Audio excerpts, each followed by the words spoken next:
దేవుని పరిశుద్ధ నామమునకు మహిమ కలుగునుగాక.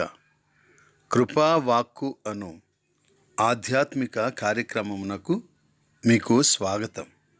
ఈరోజు దేవుని వాక్యంలో భాగంగా సామెతల గ్రంథం నుండి సామెత.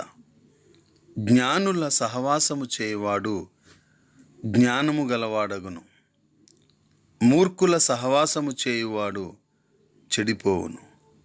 సామెతల గ్రంథం 13వ అధ్యాయం 20వ వచనం. ప్రియులారా, జ్ఞానం పెంపొందించుకునే మార్గాల్లో ఇది ఒకటి. జ్ఞానులతో సహవాసం చేయడం అనేది చాలా గొప్ప విషయం. అందులో సహచరులు, బోధకులు కూడా ఉండవచ్చు. అందుకు భిన్నంగా మూఢులతో సహవాసం చేయడం సమస్యలను కొనిదేస్తుంది అనేది ఈ సామెత మనకు తెలియజేస్తుంది.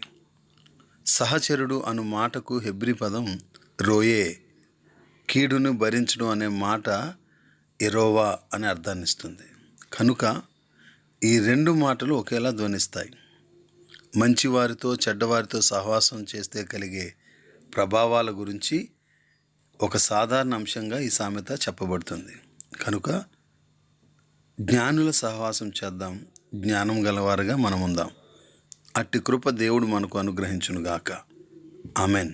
God bless you all.